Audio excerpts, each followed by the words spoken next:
I'm here in North Versailles Township, overlooking the Monongahela River. This area might look like a wasteland, but this road was one of the original ways to get down to one of the original settlements in Allegheny County, a town that's now been lost to time. What happened? Well, let's find out together. This is the story of Port Perry, Pennsylvania. I'm Knowles. I'm here to explore and explain.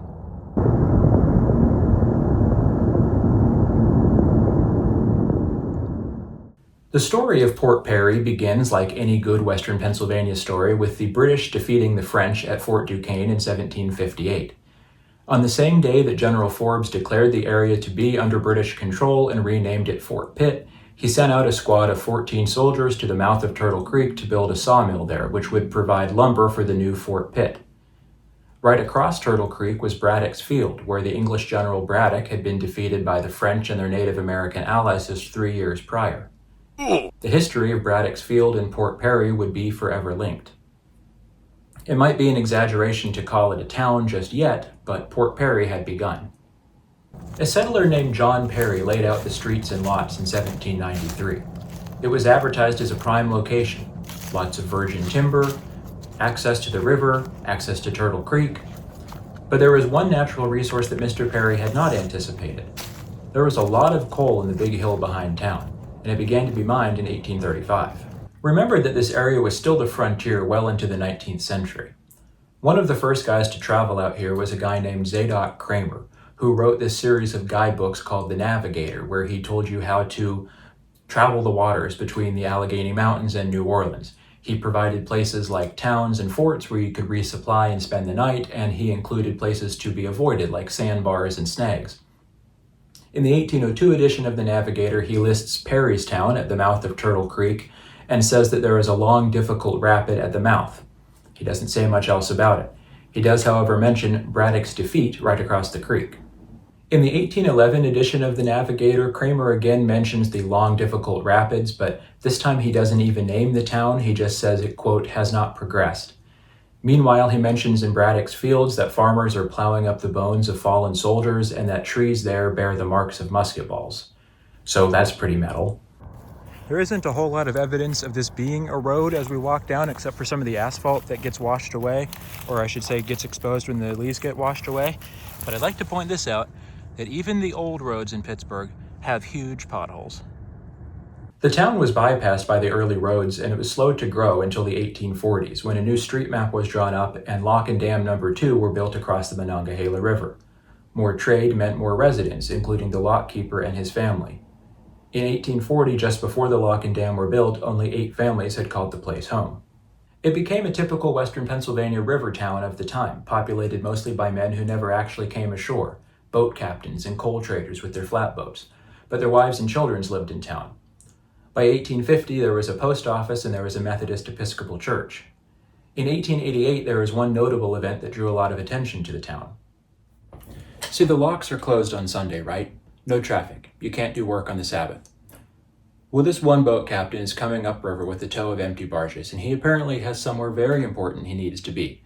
But unfortunately, he doesn't reach lock No. 2 in Port Perry until early Sunday morning.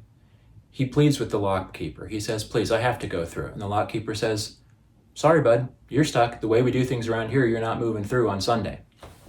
So the boat captain goes, okay, pulls his boat as close to the lockkeeper's house as he possibly can, and pulls on his steam whistle in varying tones, high pitch, low pitch, for 15 continuous hours from 9 a.m. Sunday until midnight on Monday when the locks reopened. Quite a crowd had gathered. It was written about in newspapers at the time, and the lockkeeper, to his credit, was a man of principle because he was not budged. He just put up with it. That's Port Perry. Port Perry was growing so rapidly that Versailles Township had to be split in two in 1869, North Versailles retaining the bustling river port. You see, just 12 years earlier, in 1857, something came along that changed the quiet little village forever. The Pittsburgh and Connellsville Railroad, later owned by the Baltimore and Ohio, was begun in 1854, and in 1857 it came to Port Perry, connecting with the Pennsylvania Railroad in Turtle Creek. By 1861, the line was opened to Pittsburgh, following the swooping curves of the Monongahela River the whole way. The end of the riverboat era was rapidly arriving. The rails were the future. By the time of the Civil War, about 3,500 people lived in Port Perry. Its sawmill manufactured more than 2 million rifle stocks for use in the war. It had a small boatyard, a railroad car repair shop, a cooper, a stone quarry, a flour mill, a bakery, and 13 saloons. Speaking of saloons, I don't quite know what to make of this statement, but I can't not include it. The mud at the upper end of town was black, at the lower part yellow, and at Hamburg, a little settlement near the border of Port Perry, it was red, the color of mud on a man's shoes denoting where he got his whiskey. It was no Pittsburgh, but it wasn't a small village anymore either. By 1871, the Pennsylvania Railroad, which passed through the nearby Turtle Creek Valley, was getting exponentially busier each year, and all that traffic between the East Coast and the Midwest was being funneled right through downtown Pittsburgh. So the directors of the railroad decided to build a couple bypasses. I've explored the Brilliant Branch on this channel, a now inactive bypass line which sent freight cars up through the Allegheny Valley. But 30 years before the Brilliant Branch, there was the Port Perry Branch, which moved freight traffic between the PRR main line in Turtle Creek and the Monongahela Division in Duquesne. The path of least resistance for this line was, of course, right through Port Perry. The PRR blasted the Port Perry Tunnel through the hill behind town and built the Port Perry Bridge across the town and the river. They were rebuilt in 1903 to upgrade their capacity, but have since been reduced back to a single track in the many years since.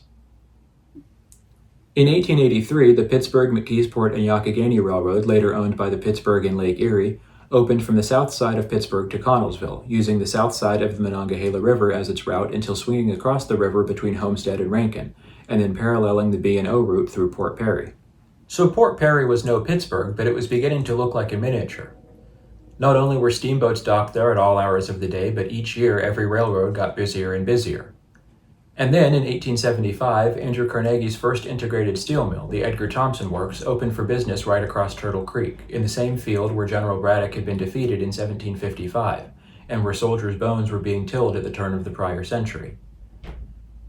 And the Edgar Thomson steel mill, which would bring prosperity and riches to nearby Braddock, was truly the beginning of the end for Port Perry. The last railroad to plow through Port Perry was the Union Railroad, which was formed in the 1890s by a merger of various local railroads for the purpose of interchanging materials between all the local steel mills. The railroad stretched as far as Hayes in the west and Clairton in the south. In the summer of 1898, the first trains rolled across the Union Railroad's Port Perry Bridge, carrying iron ore from the north to be turned into steel in the Mon Valley. Of the 4 bridges built by the Union Railroad, only the Port Perry Bridge is still in service. Remember when I said in this video that Pittsburgh had the highest freight tonnage of any place in the world in the early 20th century? Well, there's one place in particular, not technically in Pittsburgh, but in the Pittsburgh Industrial District, that actually had the very highest freight tonnage if you're looking at a daily basis.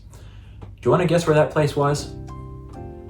It's in the title of the video. It's Port Perry.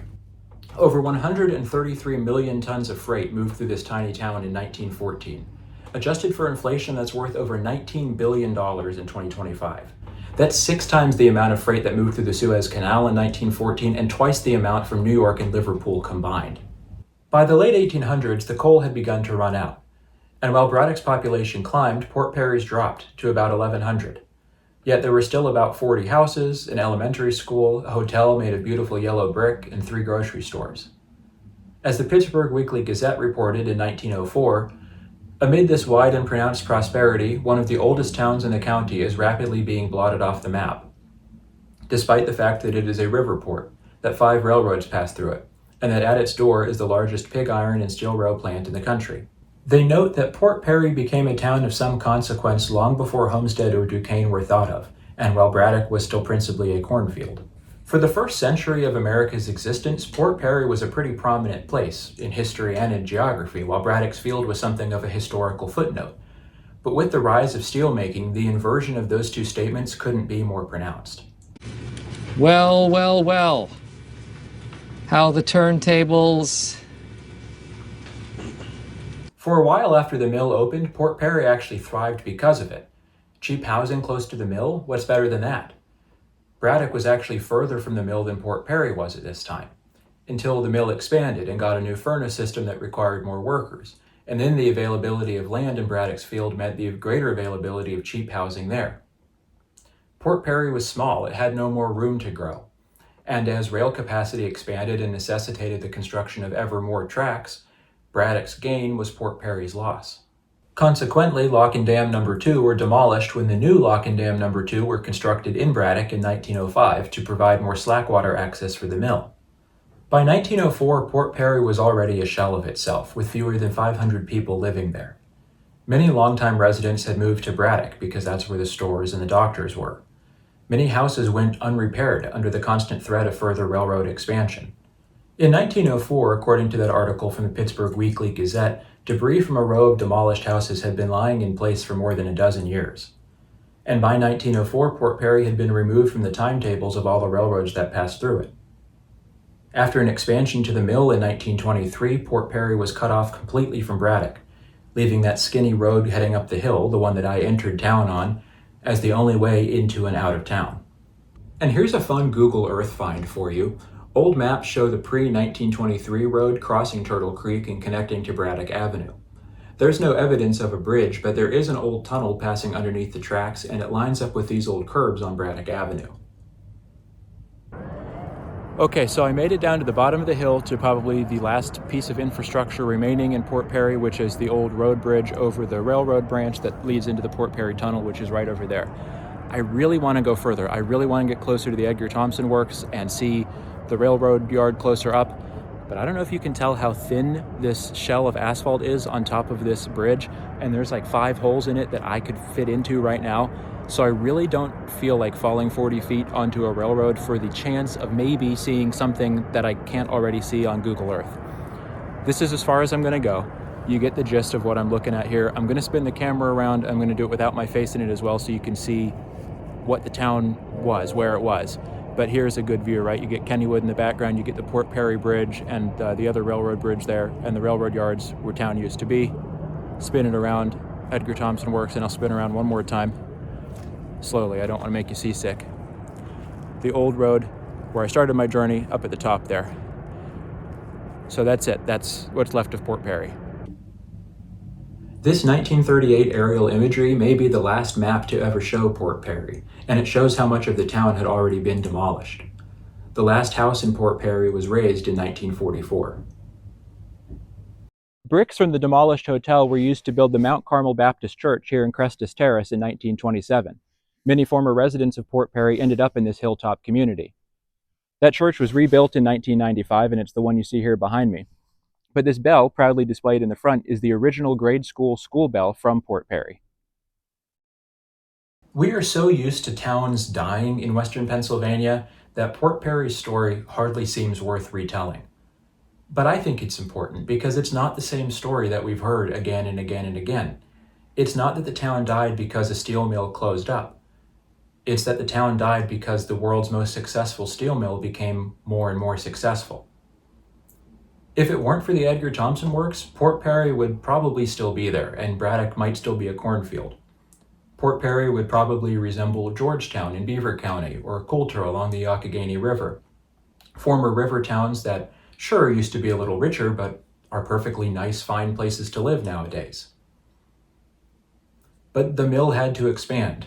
Pittsburgh's economy had to expand. And if it was at the expense of Port Perry, so be it. It was just one link in the very long chain that eventually came back to mortally wound Braddock, the town, not the person. Homestead, Duquesne, Aliquippa, so many other steel towns across the state.